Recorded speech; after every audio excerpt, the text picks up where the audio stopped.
What's going on, everybody? I have Darth on the channel today. A little special treat for us. Number one Necro World, our fearless leader, Of only course. one to die in the Rite of Exile. That being Mm. said, he's going to go and run over some Necro builds for us.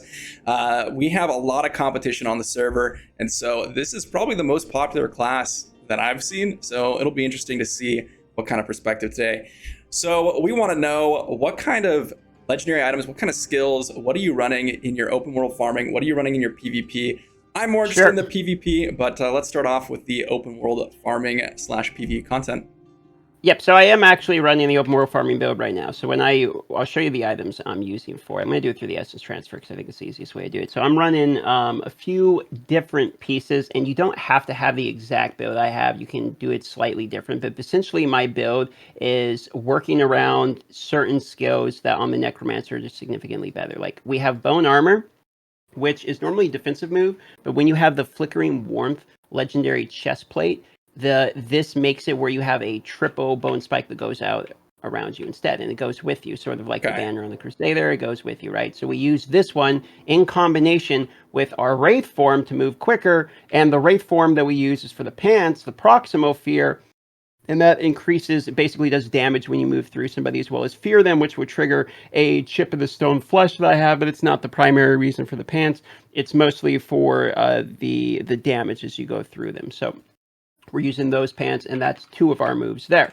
Then it really boils down to everything else is support for our two Necromancer summons, which is our two mages, and we're using the shoulders to be able to do two mage stacks here, Synoid's Anointing, and then we're also using the Molten Golem as sort of our continual damage with the offhand that splits the Molten Golem into two when it dies, and then we have the Desolatory is what makes it the Molten Golem. Then the helmet itself is the one that increases the duration of the Molten Golem. So basically we got Molten Golem helmet weapon, Molten Golem offhand, we got Mage shoulders to get the extra stack, we got the fear and the damage from the Wraith form because it's also good movement speed, and if you have Chip of the Stone Flesh, it works good, which is also one of the cheapest gems, and then you have Flickering Warmth for the bone armor. So essentially this is your fast-moving AoE overworld farming build. You can run around in a circle and pretty much always have something farming and killing behind you. That's my NASCAR Go Fast build. That's exactly what I was going to say. Everyone needs a NASCAR build.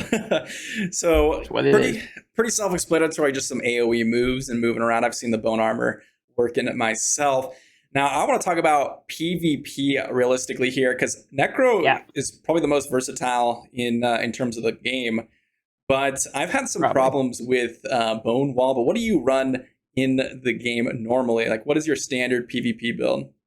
So I have a build that I really, really, really like. I'm just going to swap to it while we're here, and I'll show you, okay? So for the helmet, what I like to use personally is no mouth face. This makes your bone spikes not have to charge up, makes you have two stacks of instead of just one, and still does a knock up into the air. Now it makes your bone spikes hit in a triple and be instant. So if we go back here and we go to skills and we grab bone spikes, we move that over here, we put that on the bar. This is what it looks like now. So you have this triple Oh, and you get two stacks of it. And it's a knock up, and there's no diminishing returns on that knock up, so you can knock somebody up twice in a row instantly. So that is the helmet there that we have on that one. Now for the shoulders, your shoulder options are pretty limited because you only really have the bone armor. Also grants immunity to all effects which knock you out of your position, because knocking out of position is very common in PvP. So you're kind of stuck with just that's it. Like that's your option. It's that or nothing really.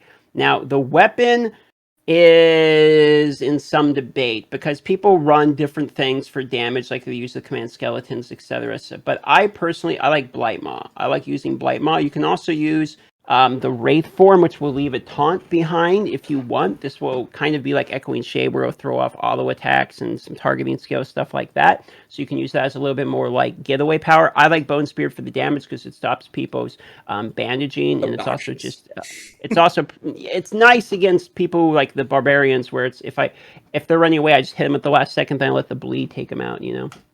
Okay, so then moving on to the offhand. When we go to the offhand, your offhands are limited as well because we don't really use Corpse Lance, we don't use Command Golem, we don't use Skeleton Mage.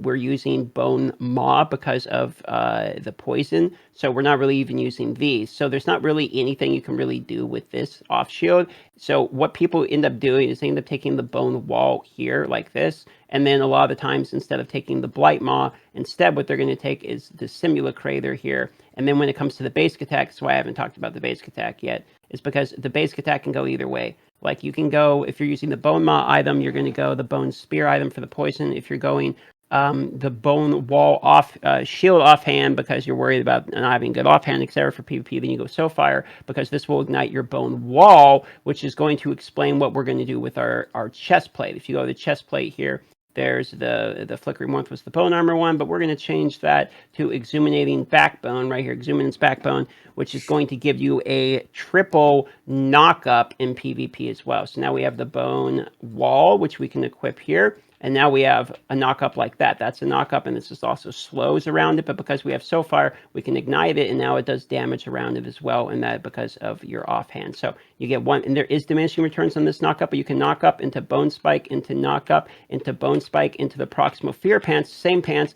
Fear them into knock up again. And so there is a lot of ways you can continue with CC. You'll notice this build doesn't have any Necromancer summons and it has all low damage just because it's entirely based around CC. It's sort of a duelist, annoying crowd control type of build is really what it is. That's interesting. I didn't know you could ignite that slow field. That slow field is a knock. I mean, that is what makes the Necro. What I wanted to ask is, have you had any experience with running a standard Bone Wall? Because I was playing on a Demon Hunter the other day, and I literally played Ring Around the Rosie with this Necro for literally 2 minutes because I could not hit them. They block all the projectiles. Yeah. Have you had any experience with that, or?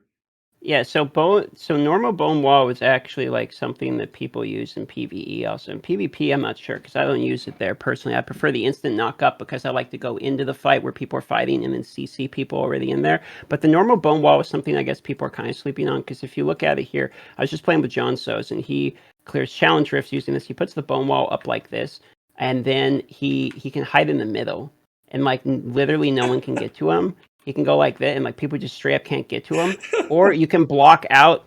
You can block out the boss. Like you can just block out the boss's damage. Just put it in front of the boss, and now they don't do any damage. So and you can even block out stairs too. Like you can put a stair up and make it where minions can't go up the stairs, and you block behind you, and you just kill everything in the stairs. So yeah, normal Bone Wall probably has something to it. If there was a way you could extend this even more.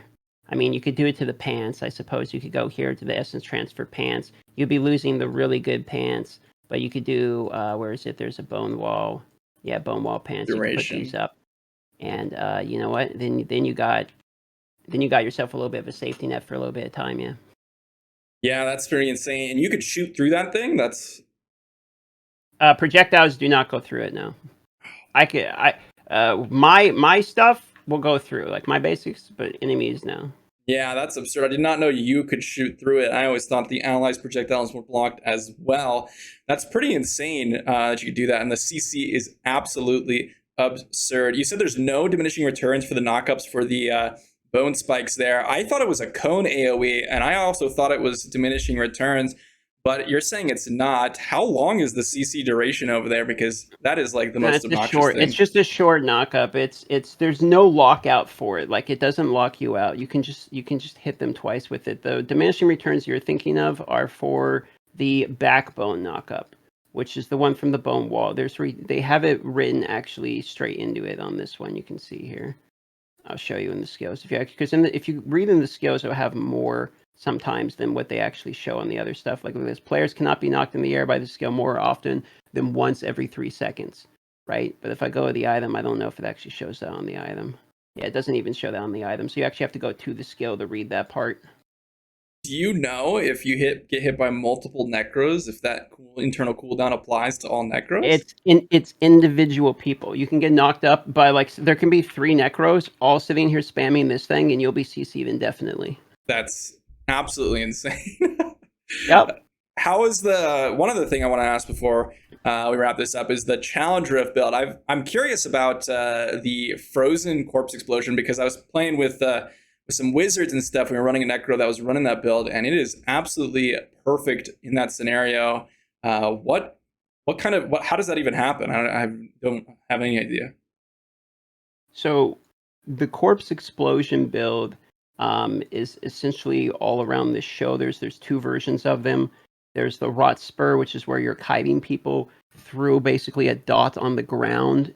Then there's the Lone Preserver, which is if you stack freezes on enemies, it will slow them. But if you stack multiple freezes on enemies, it will it will CC them, and then they'll have to thaw out basically. And so you can just keep stacking this and make people get 100% CC'd. But you have to have enough corpses. It's hard to generate enough corpses because the Lone Preserver itself doesn't really generate that much damage, and it doesn't give you multiple attempts to like trigger stuff off your gems and whatnot. So I prefer Rot Spur.